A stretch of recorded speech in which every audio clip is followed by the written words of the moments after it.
فأنا ناصح لإخواني بالصدع بالحق تبيض وجوههم. السكوت في مسألة الحزبية يضرها، فاصدع بما تؤمر وأعرض عن المشركين. سلامي على دماج ورجالها والشيخ يحيى ودار العلم يا سعد بانيها. Bismillahirrahmanirrahim. Kita lanjutkan bacaan berikutnya terhadap kitab Al-Mi'iyah karya Imam Ibnu Abil Izz rahmatullahi alaih. Ana sering menyebutkan seperti itu karena yang kita baca intinya adalah kitab Al-Mi'iyah. Paham ya? Ada syarah rujukannya semua sudah kami arahkan kepada sumbernya yang asli langsung, seperti Al-Fusul, fi Surat Rasul atau kitab Al-Bidayah wa Nihayah, atau kadang kitab Zadul Ma'ad, paham ya? Jadi rujukannya ke sana langsung. Nah, makanya kalau kita jumpai ada kitab-kitab Ahlus Sunnah terkadang dita'liq, ditahqiq oleh Ahlul Bidah. Itu kalau enggak ada cetakan yang lain, antum membaca kitab itu enggak masalah, tapi fokusnya ke kitab aslinya. Ini pernah tanya ke Syekh Mubil ya, kitab aslinya. Jadi fokusnya misalkan antum beli kitab Miftah Darus Sa'adah, karya siapa? Al-Imam Ibnu Qayyim kan. Nah, ditahqiq oleh orang-orang hizbi. Dan enggak ada cetakan yang lain. Antum beli kitab itu antum bacakan, yang antum bacakan kitab Miftah Darus Sa'adah. Fokusnya ke situ. Bisa dipahami? Kemudian kalau ada rujukan-rujukan, alhamdulillah, rujukan dimudahkan. Nah, ambil rujukan aslinya, itu ada. Lihat kalam Syekhul Islam pada kitab ini. Jangan merujuk pada orang yang hizbi tadi. Bisa dipahami? Itu penting loh ya. Karena kadang-kala yang namanya kitab ini kan Ahlus Sunnah itu serba terbatas gitu loh. Kalau orang hizbiyun kan bisnis, jadi mereka cepat sekali, dikit-dikit tahqiq keluar, dikit-dikit ta'liq keluar. Bisnis mereka, sebagian mereka. Nah, Ahlus Sunnah kan jarang sekali seperti itu. Paling-paling berapa tahun baru keluar satu kitab. Berapa tahun baru keluar berapa kitab. Karena mereka fokusnya dakwah gitu loh ya. Sehingga kalau kita enggak jumpai yang murni dari kalangan Ahlus Sunnah, ta'liq, tahqiq atau syarah atau misalnya, ambil inti matanya. Jadi yang kita kaji ini matanya apa? Al-Mi'iyah karya Imam Ibnu Abil Izz, ma'ruf beliau. Beliau yang punya syarah Aqidah Thahawiyah itu. Ya kan? Syarah Aqidah Thahawiyah Ibnu Abil Izz, ma'ruf ya. Nah, cuman karena rujukannya sudah ada, daripada anak munculkan kitab yang baru yang aslinya, sebagian maraji anak enggak punya juga. Jadi cukup anak katakan lihat pada kitab misalkan Al-Fusul Surat Rasul misalkan. Jadi larinya ke sana langsung. Paham ya? Nah, adapun kalau kita mengarahkan lihat kitabnya Fulan bin Alan Hizbi jangan. Paham insyaallah? Adapun kitab-kitab para ulama yang sifatnya sudah meninggal seperti Matan Jurumiyah ya kan, Mutan Mutamimah, itu tidak menutup kemungkinan mereka bukan Ahlus Sunnah loh ya. Paham ya? Disebutkan bahkan mereka ada semacam terkena pemikiran apa? Asy'ariyah ya kan. Nah, tasawuf sufi ya kan. Tapi mereka sudah meninggal. Paham ya? Kita jelaskan di awal permulaan ini sufi kata-kata karena masih muslim rahimahullah. Selesai. Paham? Tapi kalau yang masih hidup itu masih hidup. Paham ya? Syekh Fulan bin Alan Hizbi misalkan yang masih hidup ini ada peluang bikin fitnah nanti kalau antum sebutkan. Bisa dipahami maksudnya? Bisa dipahami? Misalkan kitab Miftah Darus Sa'adah atau kitab Zadul Ma'ad ditahqiq, dita'liq oleh orang hizbi. Orang hizbi nyebutkan rujukannya di kitab aslinya. Nah, antum jangan merujukkan ke orang hizbi ini tapi rujukannya langsung. Salah siapa gitu istilahnya ya. Kita ngambil intinya kitabnya. Lihat kalam Ibnu Qayyim dalam Zadul Ma'ad, dah selesai. Faham maksudnya enggak? Caranya seperti itu caranya. Atau adapun kita merujukkan kepada orang yang masih hidup dari kalangan hizbi ini bahaya sekali. Makanya setelah menyimpangnya di antaranya pemilik kitab Al-Mumti' itu Jurumiyah itu, Abu Anas Malik Al-Mahdari itu ya, itu anak enggak pakai lagi. Kami enggak pakai lagi dan memang itu nasihat para masyayikh juga karena dia dukung Muhammad bin Hizam. Muhammad bin Hizam hadahullah ini gabung dengan Muhammad Al-Imam. Yang mana Muhammad Al-Imam ini damai dengan Syiah Rafidhah Huthiyun yang di Yaman. Parah enggak? Parah. Syiah Rafidhah damai. Paham ya? Nah, yang akhirnya seperti itu. Ya, akhirnya diizinkan orang-orang pembesar Syiah Rafidhah Huthi khutbah mengisi apa? Taklim di markisnya, markis Darul Hadis Ahlussunnah loh. Yang ngisi Huthi Syiah. Aneh enggak kira-kira? Aneh gara-gara damai tadi. Nah, ini sekedar selingan. Nah, barakallahu fi, kalau antum mungkin punya kitab, ya, kitabnya itu kitab Ahlus Sunnah, cuma tahqiqnya, ta'liqnya itu hizbi. Itu kata Syekh Mukbil, antum cukup fokus pada kitab aslinya. Paham ya? Jangan pedulikan ta'lim tahqiqnya ini.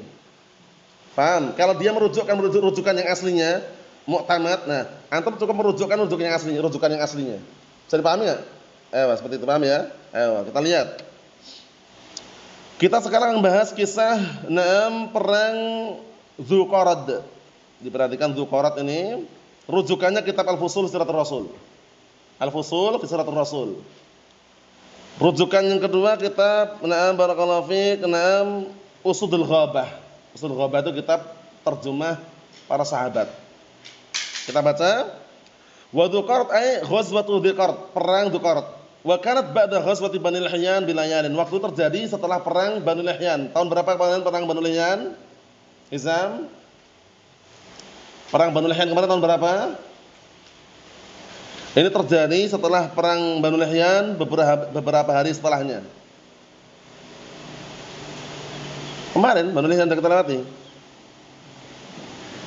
6 Hijriah. Paham ya? Na'am barakallahu fiik.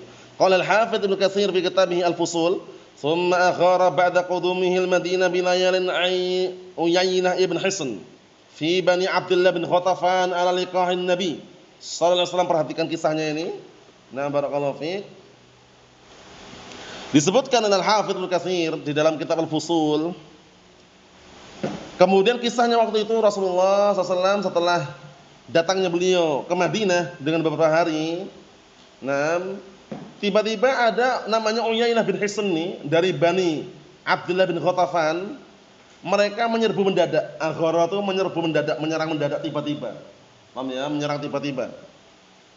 Menyerang apa? Menyerang onta-onta Rasulullah sallallahu alaihi wasallam, allati bil ghabah, yang ada di hutan. Jadi onta-ontanya diambil, fastaqaha wa qatala ra'iha. Kurang ajar ini.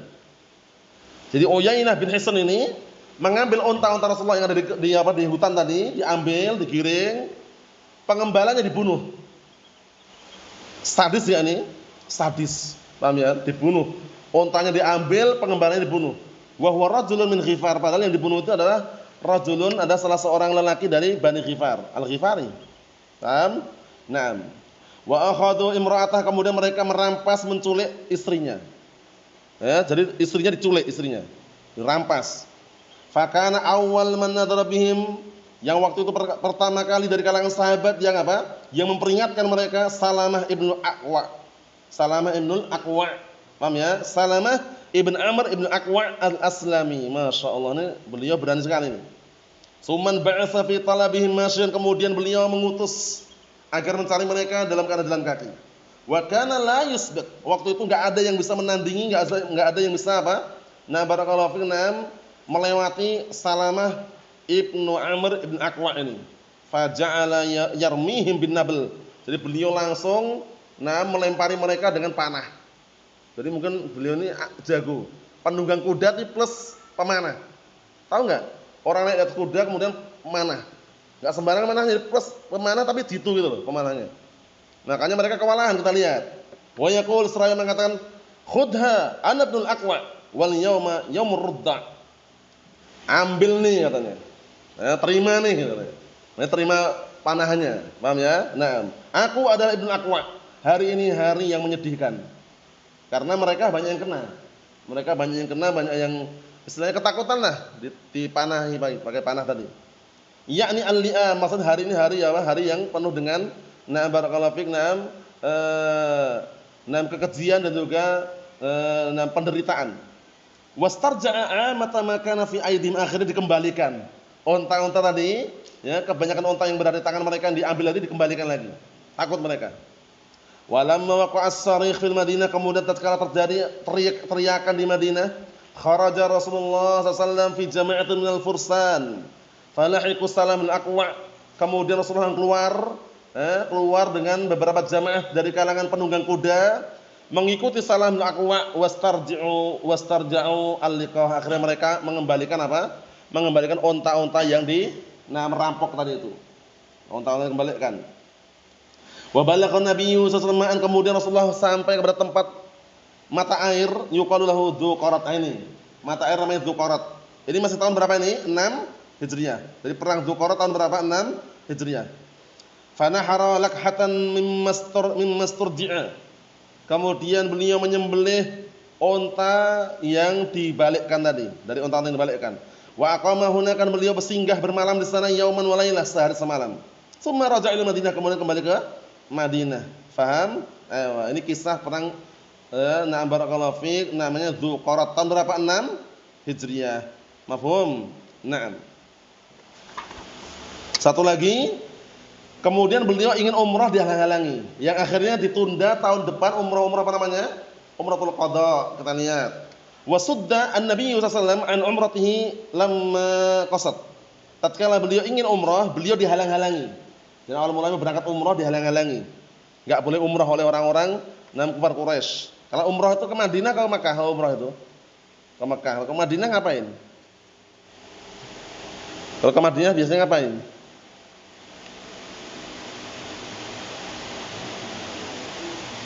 Ya ziarah Masjid Nabawi, ya kan? Nah, kemudian di situ ada kuburan Nabi juga, kemudian ada Maqbaratul Baqi, kuburan para sahabat, ya kan? Kan kita enggak boleh melakukan rihlah mengakui adanya keutamaan kecuali 3 masjid kan? La tusaddur rihal illa ila salasati masajid. Tidak boleh melakukan rihlah, menempuh perjalanan jauh, safar, meyakini tempat itu ada keutamaannya kecuali 3 masjid. Apa itu? Pertama, Al-Masjidil Haram. Ya, kemudian wal Masjidil Aqsa, kemudian wa Masjid hadza, Masjid Nabawi. 3 ini karena ada keutamaan. Salat di Masjidil Haram, 1 kali salat sebanding dengan berapa kali salat? Yakin? 500, yakin? 1 kali salat sebanding dengan berapa kali salat di Masjidil Haram? 10.000, yakin enggak nambah?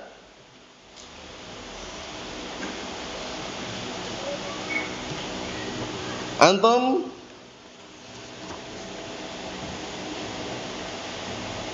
$500? Enggak nambah?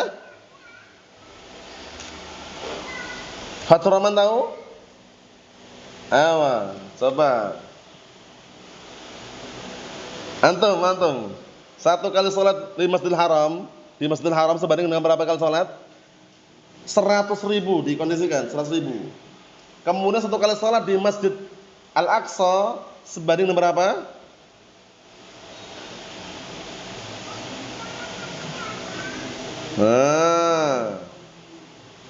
Masjid Al-Aqsa.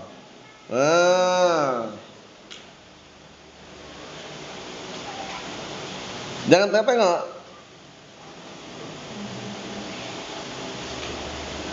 Ayo. 500 atau 500.000? 500 saja. Paham ya? Sedangkan salat di Masjid Nabawi sebanding dengan berapa?